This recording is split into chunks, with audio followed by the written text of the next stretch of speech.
Jim, I know you got to go here in a second.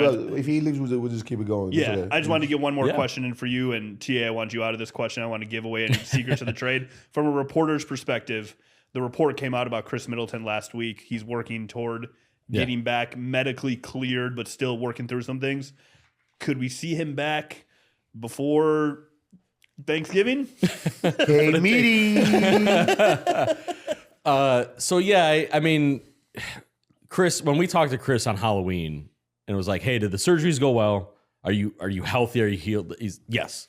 So, and he's been doing 3-on-3s, competitive sort of court work.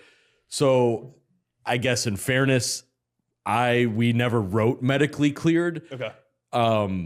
You're not going to be allowed to do that stuff unless you're medically cleared to do it. I realize there is a step to go until 5-on-5 and playing. So Khris is, I mean, I don't know about a date. I mean, Doc Rivers says he hopes one of these coming games in this next week, there's 2 games in a week. Watch along. As opposed to, they just coming off a stretch of 10 games in 17 days, 5-7. No practices, no off days. There's some practices coming up. So it's a long way to say I don't know for sure, Tony, like an exact date. I was just trying to break some news. But no. We want to break some news in the show. We see Khris, and what's interesting is we've seen this the last few years with him coming back from surgeries. You're living that life right now, unfortunately. Yeah. But it's they're human. And so like two ankle surgeries for a basketball player, like I think there's always an unreasonable expectation to some degree. I will say the hope in camp, I mean, Khris has said, he's like, if I don't play 70-something games, it's disappointing. Well, obviously they're past that. So I think early on, Tony, that everyone thought he'd be back. And then it just hasn't worked out yet. But Khris will be back. Like I've seen him do some stuff. Like he's yes, sir. When Doc says he's close, I understand that that's frustrating because it's just close. So he's been close. I feel like I'm the Bucks fan who's like not frustrated with how him back. I want Khris Middleton to be in mid-season form and acclimated to the offense in April. Like I'm dead serious. Like all right, if we can push it. I mean, it doesn't. That's not real life. It doesn't. First of all, Tony, let me say this. Let me eat the jokes. I'm sorry, Jim. Yeah. Let me say this. I know we need him in April, but what we need is to make the playoffs. We from need 12th to 5th this week. Yeah, we need to win games. Yeah. This is, people are watching, listen to this. It's realistic. We need to win games. We need continuity. We need chemistry. We need guys to be together. Why do you think Giannis, Dame, and this is the most they've played together, and now he's starting to feel, click, get it. Right. Starting. And putting Khris into that mix, it does change the dynamic. Exactly. Of the It's going to change the dynamic. It does again. change the geometry of what all Thank of you, that Jim. looks like. And so then it not that it's going to be a stall out, but it'll be a little bit of a bump because Khris is not the same guy as Torian. For sure.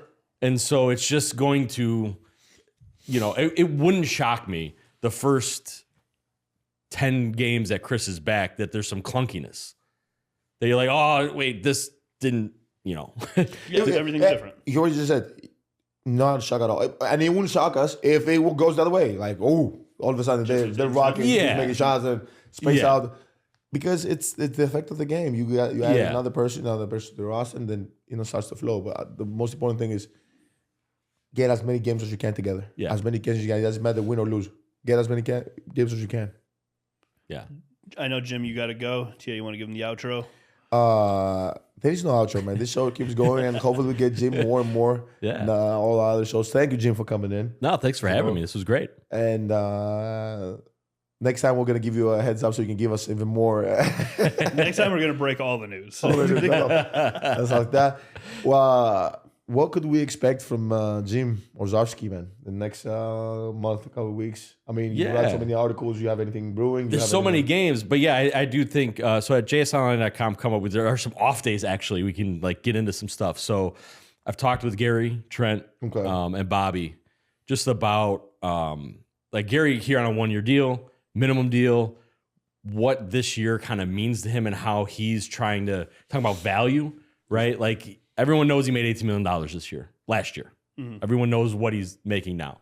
It's not that it's money, but he's like, he understands that in this current CBA, this new parity of opportunity Adam Silver wants, value is different. And so he's going to explain a little bit on how he hopes to, create a new value or at least redefine his value. That's interesting. And then Bobby, interesting. Bobby, the last year's playoff series, it bothered him, being ejected in the Pacers series and what that meant for him, how he kind of brought that into this season, and then also kind of just what he's looking to do. So I'm going to have those coming out this week. Please. Tell him where to subscribe. Tell him what CG Ozarski. Very easy. Articles. JSonline.com. If you're a subscriber, it'll all pop up. If you're not, give us a chance. You'll have a chance to sign up. We all have little deals, holiday deals, 3 months at a time, but and hopefully you'll stay longer than that. Yeah, you get all the gems. Thank you, Jim. Thank you, bud.